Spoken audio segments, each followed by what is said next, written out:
Good afternoon, everybody, and welcome to day 2 of the Coaching Summit. Lovely to see so many of you here again, joining us on a lunch break, possibly. Thank you so much. So whether you've been here for all of the sessions yesterday or just joining us now, a really warm welcome to you. Just to let you know, all of the sessions allow you to enable captions if you wish, so please go ahead and do that if you need to. So we are going to kick off another session with a duo.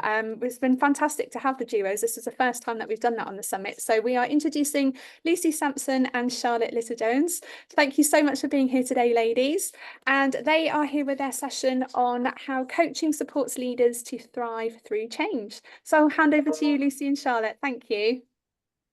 Cool. It's going to start with me trying to share the slides, but good morning, everybody. And yes, I hope you've been enjoying the summit so far. I'm coming straight from Nick's session myself. I hope you enjoyed that too. And yeah, as Shelley's introduced us, I'm just moving my slides around. Charlie and I are just going to quickly introduce ourselves together and then take you through our session. So hi, I'm Lucy and I'm here with Charlotte to share a joint session on how coaching supports leaders to thrive through change.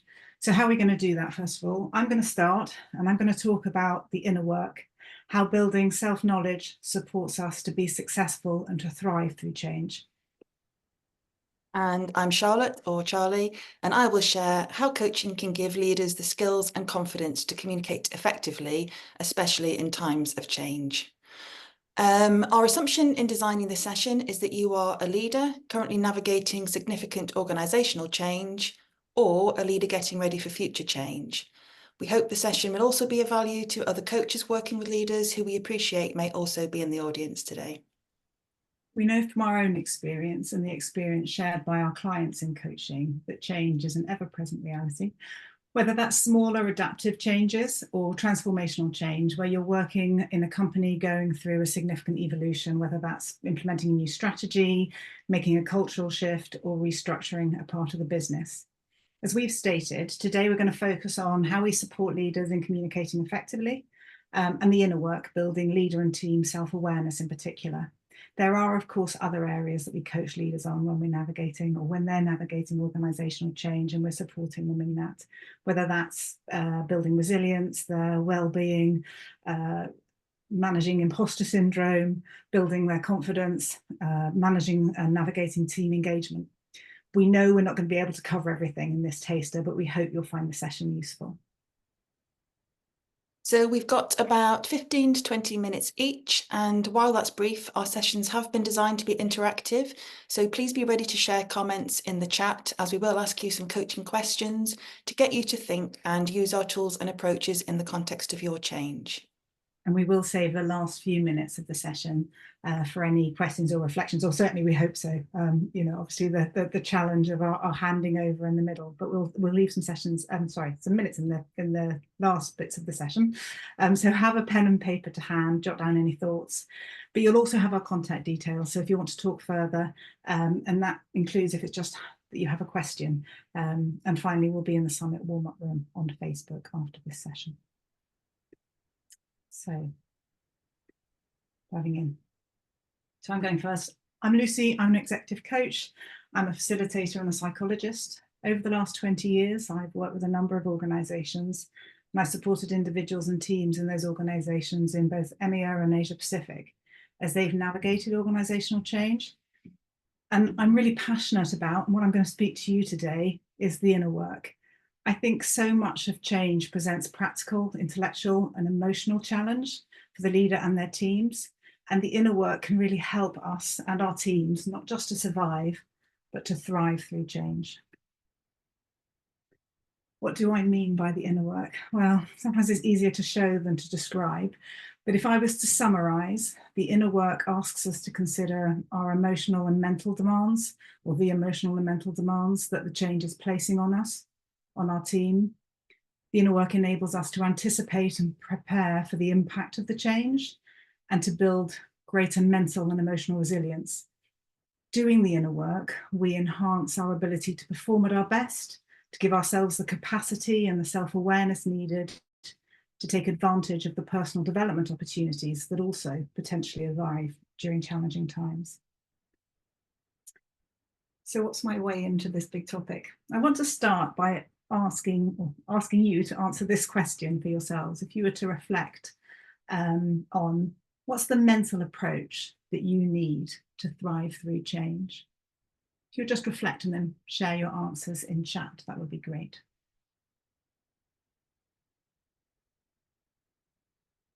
What's the mental approach that you need to thrive through change?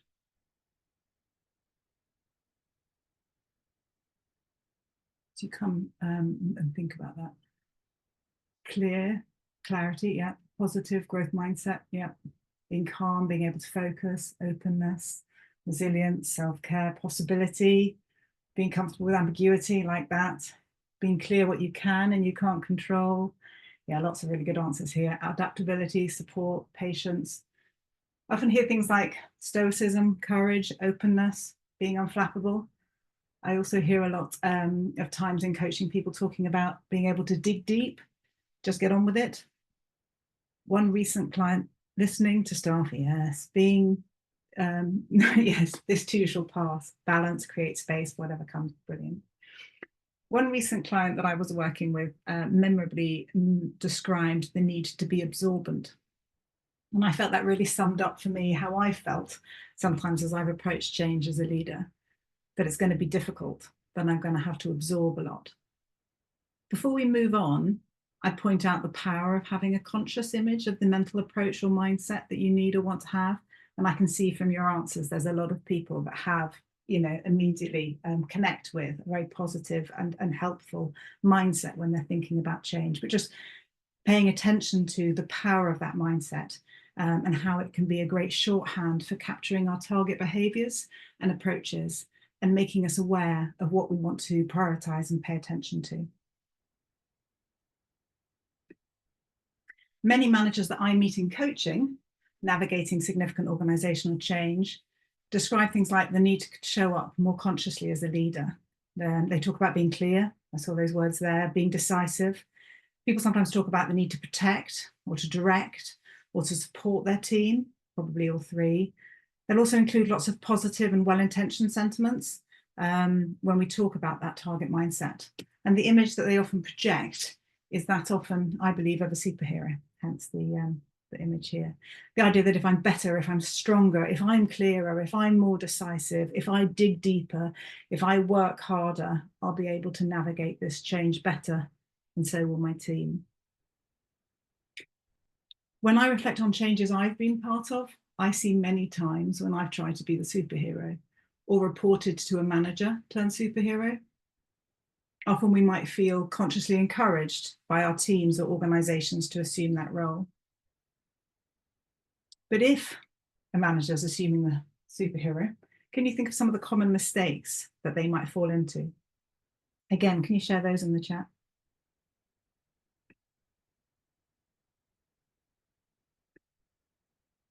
What are some of the common mistakes that a manager falling as superhero might fall into? Not asking for help, taking on too much, burnout, yes. Putting on a brave face, not listening, steaming ahead, yes. Not stopping and listening, yeah. Superiority complex, yeah. Arrogance, yeah. Feeling that you have to have all the answers, not empowering others, yeah. Yeah, so all of those things can be overprotective. They can hold on to information until there's certainty. They may fundamentally not pay attention to their own thoughts and feelings, and their behavior can be impacted by unconscious triggers and stresses potentially in that scenario. I think, you know, crucially, if you're in superhero, if your manager's in superhero, they're probably not giving their team permission to be human, to feel and express their apprehension, their concerns, their fears, to be sad about the things that they will lose as a result of change. The superhero leader muscles it out, but may be unwilling to explore how the change is impacting them, what new it might require of them. But if it's not the superhero, what's an alternative? Harvard psychologist Ellen Langer referred to the power of confident uncertainty. She said that in the face of organizational change, recognizing that confident uncertainty is from positive, confident uncertainty, it is possible to lean into our curiosity, into growth and change. As Langer points out, if I'm confident and I'm certain, I'm probably not listening to learn. At best, I'm listening to confirm what I already believe. I'm looking to strengthen my certainty because I believe I have the answer. But it takes confidence to embrace uncertainty. When things are moving, when the status quo is disrupted, who doesn't want to find safe harbor in certainty? To learn and to navigate complex change, I'd agree with Langer, you need to find and model confident uncertainty to your team. This approach helps build the growth mindset and the ability to seek new solutions and ways of doing things.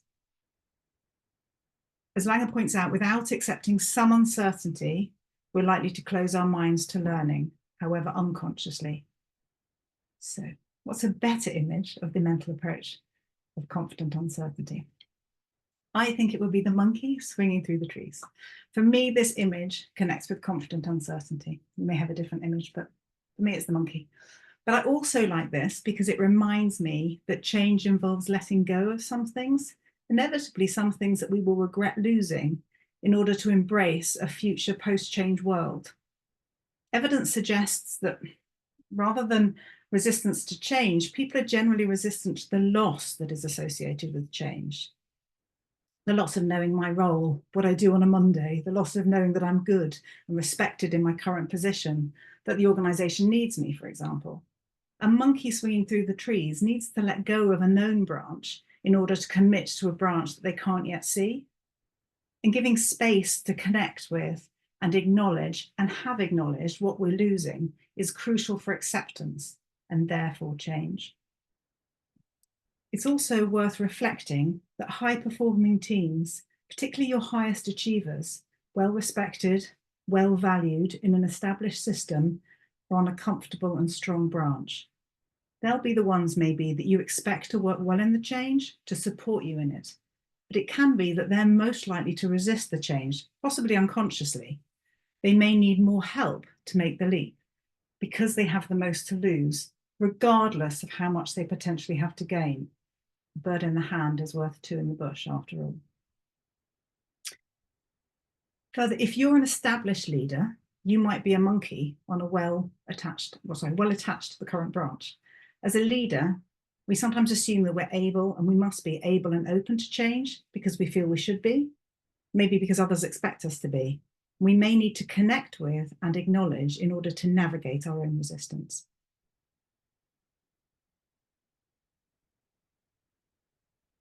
Overall, embracing your inner monkey and opening yourself and encouraging your team not to ignore the inner work can be the most crucial first step. But then what? Where do you start? What does it involve? You're busy. You're in the middle of a large organisational change, after all, let alone all the other things that are going on in life. What are the muscles that we need when we're doing the inner work? For me, work is represented in four main areas: developing self-knowledge, self-awareness, developing team self-knowledge and awareness, creating the resultant or improving the resultant connection and communication in the team in order to build psychological safety, where the team feels open to learn, to be honest, to take risk, to bring their full selves, and bring the discretionary commitment in the face of challenge. The inner work can be a big topic, or sound a big topic, but in my experience, exercises and insights that start to shift thinking do so quickly, and people tend to respond well and with interest to any work that builds self-awareness and improves team connection and communication. In fact, the most common reaction that I get from teams is, why don't they teach this in school? Fundamentally, the inner work is about building our awareness and then using it to benefit ourselves, our teams, and the organisation. So before closing, I want to quickly introduce you to a simple model that I like to use when exploring and then building self-awareness with individuals and teams. It's attributed to Tasha Eurich, who's the author of a book called Insights, which you might be familiar with. So Eurich identified 4 self-awareness archetypes, from high to low, internal and external self-awareness. Her model assumes that powerful self-awareness requires both high internal and high external self-awareness, at which point we know who we are, what we want to accomplish, what environments we need to thrive, how we come across to others, the ways that we can ensure that we're successfully able to work and to communicate with others in pursuit of our own and shared goals. Great skills to maximise when navigating organisational change. Identifying where we sit on the archetypes model helps us to start exploring the factors that might drive our current performance and help us to see our self-awareness gap.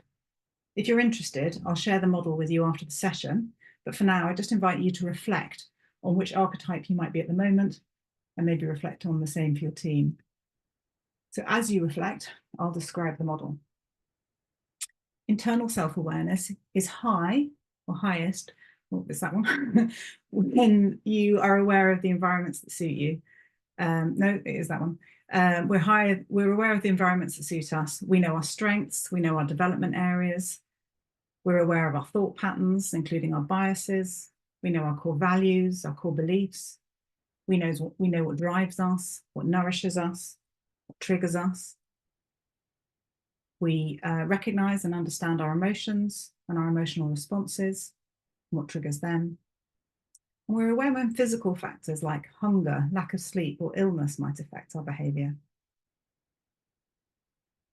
Completely separate to our internal self-awareness is our external self-awareness, according to Langer, not Langer. External self-awareness is high when we understand how others perceive us, when we understand how our actions and behavior characteristics are viewed by others, when we are receptive and seek feedback from others, when we allow ourselves to be open to understand how our behavior affects them, when we understand the social dynamics and norms that influence us and how they're perceived in different life contexts, so work and socially, for example, or in person and online. We have the ability to see a situation from another's perspective. We have empathy, and we're able to adjust our behavior to improve teamwork, collaboration, and effectiveness. So the critical thing is that we could be high in internal self-awareness and low in external self-awareness, or both, and that the techniques that we need to develop each are different. So then I'll just step you through the archetypes. So as a seeker, we're low in both, yeah? Maybe it's early in your career. I think I was definitely a seeker at the start of my career. I was motivated, I was energetic, I was well educated, but unconsciously I was probably pretty low in both internal and external self-awareness. And generally, when we're in that position, we'll feel the pain and it will trigger us to develop either our external or our internal self-awareness. If we lean into external self-awareness, paying attention to the needs and feedback of others, we might find ourselves in the pleaser. High-pressure workplaces and quality performance reviews and feedback can be well suited to increasing our external self-awareness. But if that's not balanced by growth in internal self-awareness, we might stay in pleaser. I spent a long time in my career in pleaser as well. The superhero leader is likely a pleaser. A pleaser can be really successful, but is at particular risk of burnout, failing to make choices with reference to their own needs, particularly in times of change. If instead we build more internal self-awareness, we might fall into the introspector archetype. With this powerful self-knowledge, introspectors can be good at looking after their needs, navigating life and work in a way for greater personal fulfillment. But if this is at the detriment of relationships, ultimately it will limit their success, especially during change, when roles and people may be more interdependent. Sometimes senior leaders will struggle to access honest feedback, the honest feedback that's needed to strengthen and maintain external self-awareness. You might find that they slip into fuller self-awareness and, slip from fuller self-awareness into more, less healthy, rather, introspection. It's just making us aware that it's not, on and up. It's something that we have to continue to be aware of and work through. So our aim is balancing both internal and external self-awareness to achieve full awareness, according to this model. So, do you see yourself somewhere on the quadrant? Share in the chat, what have you found? What did you notice? And depending on your archetype, what's the gap? What would help you build even greater self-awareness? Lucy, there's a couple of questions that appeared Oh, in the sorry. chat while you were describing through those Yeah. models there. So Audrey was asking, how does the model differ from Johari's window? Well, Johari's window is talking about what you can see and what you can't see. It's not you. It's therefore, so if I'm remembering correctly, Johari's window is, you know, the things that I can see and that other people can see, whereas this isn't that. I see a connection, but they are separate. It'll probably take me a little bit longer to explain the differences, and certainly in order to build when we have high internal and high external self-awareness, our known to us and known to others window of the Johari window is probably biggest. And when we are a seeker, there is a connection. Your Johari window, that's what's known to you and known to others, is likely to be small. So I think it's a really good question, because I think there is a connection, but they aren't the same. Thank you. And Alice was asking, would you describe high, so aware on this slide, as authenticity? Certainly, I think you would have. Yeah, I think that would be a associated attribute. I think you would need, I think certainly you will have greater authenticity when you are high. That's an interesting question. I think I'd need longer to reflect on it. And another question here. So I would love to hear your thoughts on big transformational, at times chaotic change that takes a long time. The leaders I work with feel powerless, out of control, and are tired of waiting for the higher ups to make decisions that impact them. The control they have on the situation is minimal and they're fatigued. How can I help them get back to thriving when the earth is constantly shifting under their feet? That's obviously, there's obviously an awful lot going on there. I think one of the key things is in change is obviously helping people to see what they can and they can't control. I think these models help people to think about what, you know, help them to think about where they're showing up, what they're taking responsibility for, and how to stay in confident uncertainty, and support their team to do that. So I think that it's working the muscles within the team and within yourself that can help you to continue to survive and go on to thrive in that difficult situation. Obviously, in change, as you say, there will be elements that you can't, you know, you can't control all of the factors, and self-awareness will probably help you realize what you can and you can't control and what you want to do about it. I mean, yeah, you describe a situation which I know exists a lot in change when there is a lot you can't control. But what I find is that working on individual leader and team awareness and connection and communication can really strengthen so much around the leader and their team and for the leader and their team, that will help them navigate that difficulty, and perhaps also help them to influence and show up in a way that enables them to influence the wider organization, improve the ways that, you know, teams communicate with one another. And it can be at that point more of a ripple or a trickle effect, but I believe it's incredibly powerful. But yeah, I know it doesn't take all of that away.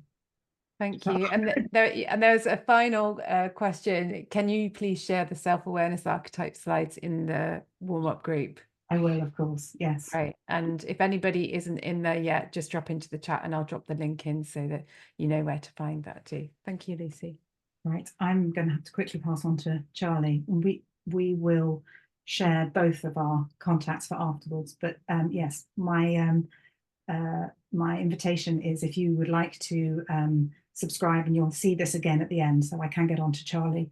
But I will, if you'll subscribe to my newsletter, I will share with you my archetypes, the self-awareness model, and also I've got 2 tools for building external and internal self-awareness that you might find useful for yourselves or for your clients. Right. Over to you, Charlie.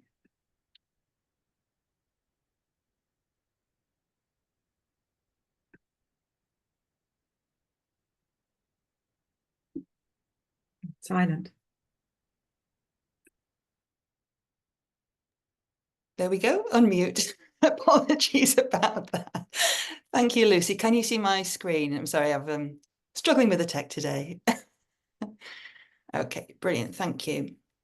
So that was really interesting, thank yous. So I'm Charlie, and I'm a communication specialist. I began my career as a journalist and working most recently advising executive leadership teams on crisis communications, reputation management, and corporate communications. I also have extensive experience of working in change, leading teams through complex transformational change as a head of department, as a communications expert, and as a project manager. And I've worked in the private sector, the charity sector, and the higher education sector. And 3 years ago, I trained as a professional coach, and I now work with leaders to support them as they prepare or work through change. So our ability to communicate is how we build trust and relationships with others. Change can be destabilizing, so focusing on communication can enable you to create a more psychologically safe environment. And this is why leaders need coaching, and getting these basic building blocks right is really critical. So, like you, I've been on the receiving end of change, and I've supported and led change at various levels. I have seen when it goes well and not so well. And believe it or not all leaders are always brilliant communicators. As really busy leaders, there is a risk that if you sleepwalk into your change communications, you can undermine the entire change programme. I'm sure we'll all have a war story of when change hasn't gone to plan, and you'll know it can become folklore and haunt an organisation. But I'm going to take you through a whistle-stop tour of how to communicate effectively and confidently, essentially based on these foundations, the 5 W's and HOW model. It's how we gather information and make sense of the world around us. I will refer to several useful coaching and communication models, which I won't have time to go through in detail today, but all of them will be included in a free Communicating with Confidence toolkit, which I can share with you after the session. So it's important that we start with the why. When we start with our why, we are communicating with a part of the brain that influences behaviour and builds trust. And part of your role as a leader is building psychological safety. Essentially, you need to build a narrative about why this change is happening. If you can successfully sell the vision of where the company needs to be and why, then you are more likely to bring your audiences with you so that they can make sense of it. So you may or may not have made the decision about the changes, but it is your job, whether you're executive level, head of directorate, head of department, head of team, that you understand this vision and the why of change fully so that you can answer any questions and engage with your teams. So to help you do this, you can use a Pestello analysis, which I'm sure you'll have come across before, and this helps you identify the context and drivers of change. But if you could take a moment, again, so if you're a leader going through change, are you able to say why this change is happening? And if you're not a leader, maybe you can think about a change programme you've been involved in. Were you really clear about why the change was happening? If you could jot your answers in the chat, that'd be great. Thank you.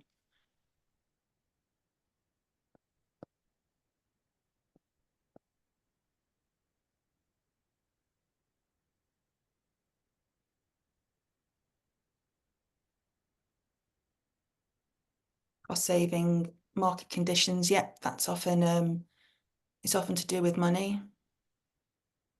Merging, yeah, I've worked somewhere where mergers were the analysis is called Pestello analysis. It actually stands for political, economic, social, technological, legal, environmental, and organisational. But that again, it's in the toolkit, so you can get to see that there. Profitability, align with 2030 strategy. This wasn't very plausible. Lack of alignment between leadership teams. Yeah, I've experienced change programs where the why has not resonated with those it affects most. Absolutely. Yeah, systems and structural change. And I think it's really important that you're able to say what would happen if we didn't change. So if it is about cost saving or lack of alignment between leadership teams, if we didn't change, where would we be? But I worked with someone once who was really reluctant to say that the restructure was about saving money, as she thought it would worry her team and people would fear for their jobs. Yet clearly, employees were aware of the economy, the financial challenges for the company and for the sector. So it's really about talking to people as though they're grown-ups.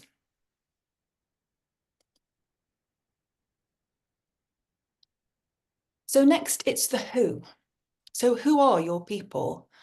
Because the most important asset of any organisation is its people, or any work is its people. And you need to know your audience. So depending on you and your role, these might be internal and external or purely internal. So your main audience might be your team, but you may also have peers, senior leadership team, other service teams, board members, investors. So you need to be able to identify them. Who are they? Now, you can use a stakeholder map to capture them in terms of interest and influence. But on this stakeholder map, you need to include everyone who you need to make aware of the changes. So if you're not sure they are your stakeholder or not, include them and then check with your colleagues, but never overlook an audience. So I don't know if people have kind of key audiences in mind. We don't need to spend too much time on that. But I will say that you do need to include everyone, because I remember once when a service team who wasn't affected by the changes in this particular organisation was missed out of the communications and had no idea that a team who was one of their main internal suppliers was being disbanded.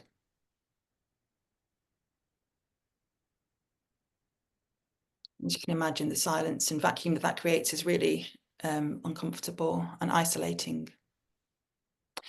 So if we stay on your people for a moment, what do they really care about? In my model, I've got in my toolkit, sorry, I've got a model which is David Rock's SCARF model, which is about status, certainty, autonomy, relatedness, and fairness. But if you could share your thoughts, and maybe it's what you really cared about if you weren't leading the change yourself, but what do you think people care about most when they're going through change?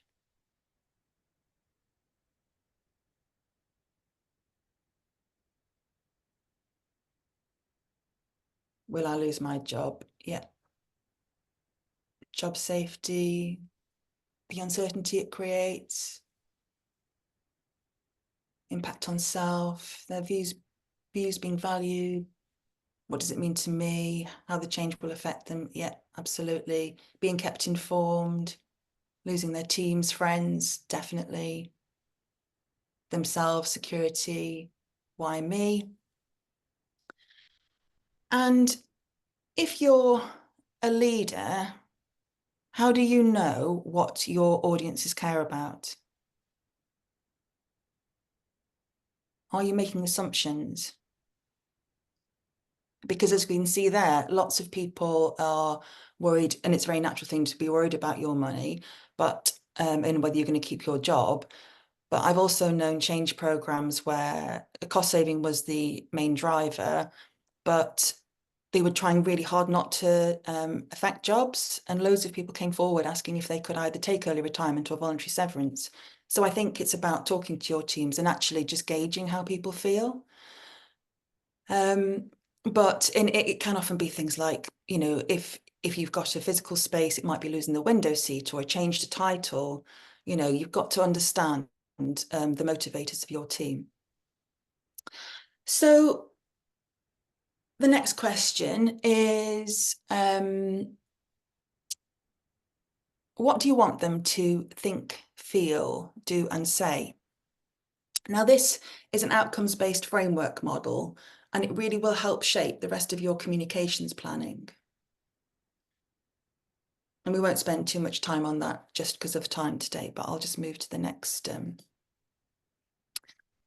which is, what is good communication? So we are hardwired for connection, and we connect via communication. Change is a time when good communication is essential. It quells rumour, and as we said, it makes people feel psychologically safe. And as a leader, your role is to translate program and project management jargon, strategy, the why, the rationale for change, and it needs to be translated in a way that resonates and matters to them. So in the centre here, you'll see the 7 C's of good communication, which is that you need to be clear, coherent, correct, complete, concise, concrete, and courteous. But that's probably not everything. What else is important when we are communicating, particularly if we're communicating something which may be complex and challenging? So what is good communication to you, particularly in the light of change? So again, if you could, honesty, it's a really good one. Consistent, same message to all. Honest, check understanding, it's really important. Knowing your audience, using the right medium. We'll come on to that. Active listening, definitely not patronising. Empathy. Well, we can tell we've got some coaches in the room.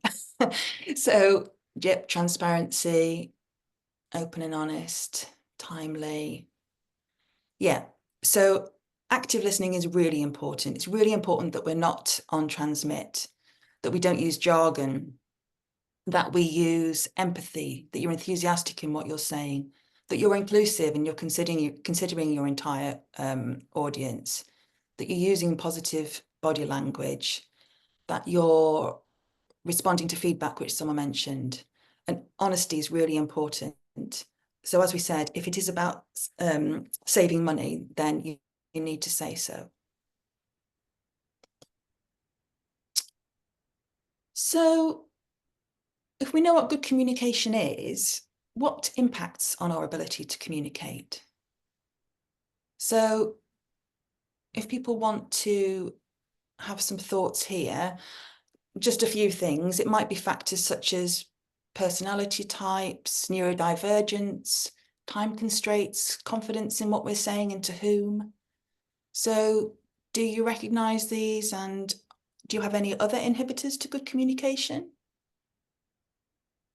Yeah. Environment, virtual, in-person, time, definitely. Not having sufficient information. That's a good one. Fear, shyness. Jargon buster's brilliant. It's a great thing to do if you work in communications.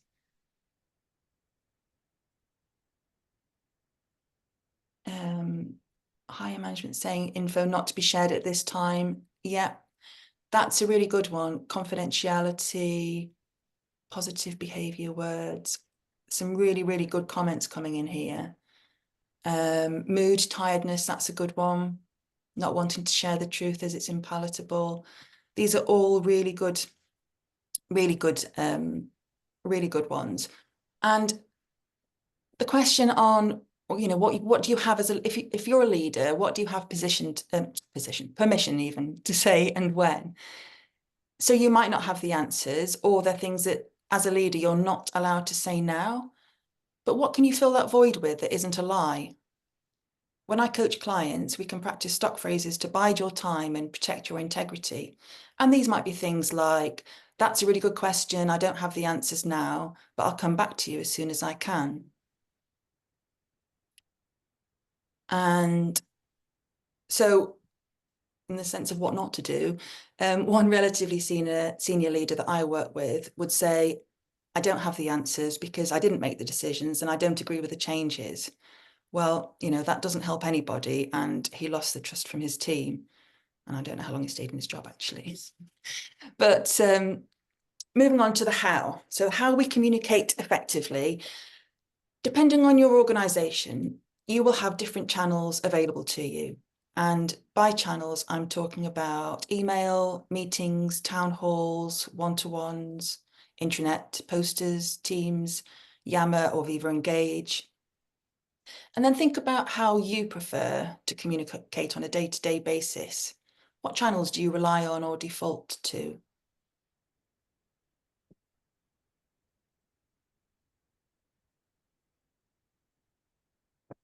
Has anyone got Teams and email?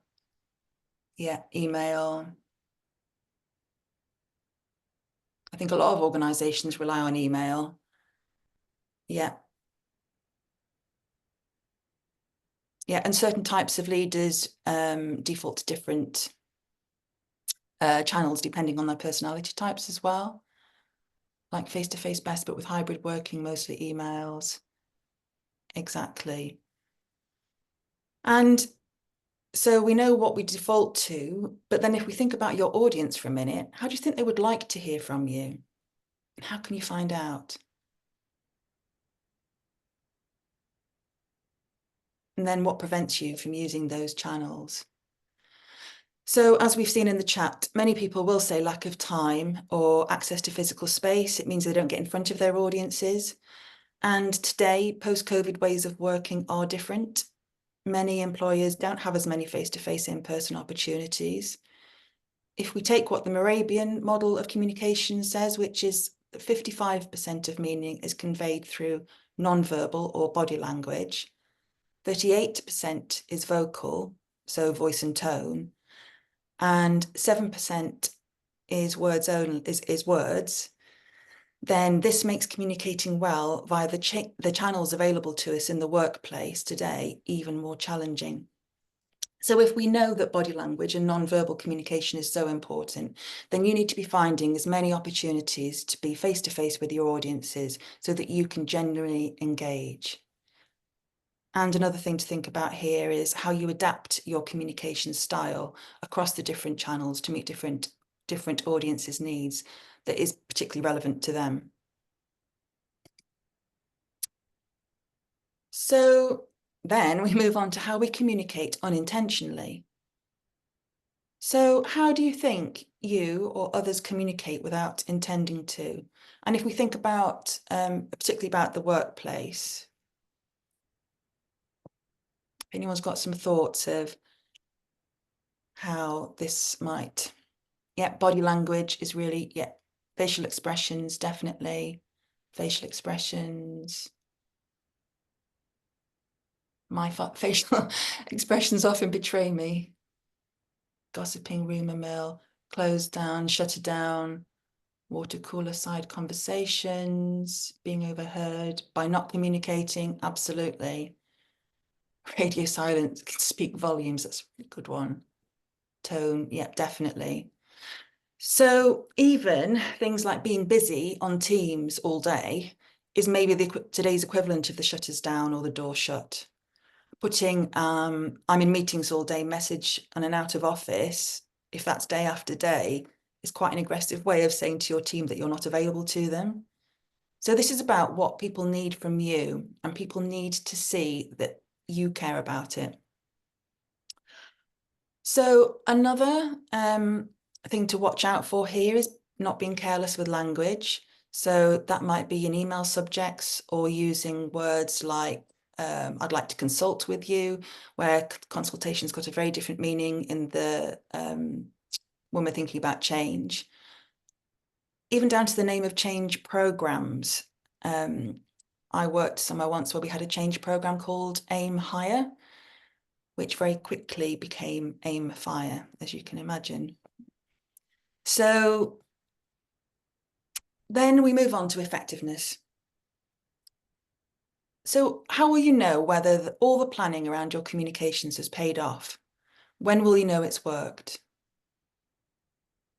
So a really good way of finding out is to revisit your think, feel, do, say model and see if your stakeholders are where you wanted them to be.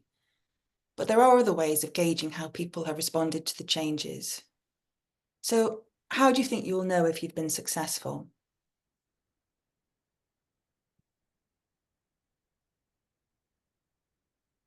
Any ideas? How do you think leaders would have a gauge on how people are feeling? Ask for feedback, yep. See reaction. Retention of staff, that's a really good one. Supervision, people have clarity, absolutely. If people embrace the change and see tangible evidence, that's good. It's really important to celebrate the successes and the progress of change as you move through it. Levels of absence, engagement by the team. Yeah, so there's some really, really important ideas there. So yeah, some of the ideas are like your one-to-ones, your team meetings. It might be a staff survey. It is based on performance. Has performance been affected? What are people saying? Feedback generally, and also monitoring social media sentiment, which now people use social media internally. Is easier to do as well. So as promised, that was a whistle-stop tour. And I appreciate there's been a lot to cover there, but I hope that that gives you some food for thought. Thank you so much for taking part and being for such fabulous contributors in the chat. That was amazing. If you would like to keep the conversation going, then you can find me by scanning the QR code, which will take you to my website, my social media channels, and also how you can download a copy of the free Communicating with Confidence toolkit. This will help you walk through the steps to being a more confident and effective communicator. If you don't use QR codes, you can also email me or find me on LinkedIn. Lucy and I will also be in the warm-up room after this session. Now, Lucy is going to rejoin me, and we've got, I'm not quite sure if we've got any time left, actually. I must hope I haven't overrun. I'm not very good at timekeeping. We'll take your questions and reflections, though. There we are. There's both of our QR codes. I'm on the left and Lucy's on the right. Thank you both so much. That was a really packed session, lots of references that I can see people were really keen on. Thank you everybody that joined the session today. I am Jo Wheatley. I am one of the co-founders of In Good Company along with Zoe Hawkins, and we host the summit supporting those coaches in our business lounge and wanting to bring them to you into your awareness so that you can connect with them. Zoe and I will all be running our own sessions. Tomorrow we are running a session at 9 o'clock and also at 12 o'clock. So I'll just put that up on the screen for you for a second. So there's a Q&A, sorry, 9:30 tomorrow. If you're interested in training to be a coach and you've got questions about that. And at 12:30 tomorrow, there's Q&A with me around our CPD courses, our emotions coaching practitioner training, and our foundations of group and team coaching course. And of course, today we also still have lots of sessions to look forward to. So as many of you will know, we have sessions on the hour. So the next session today is at 1 o'clock with Sarah Young, which is using metaphors to approach leadership with confidence and creative thinking.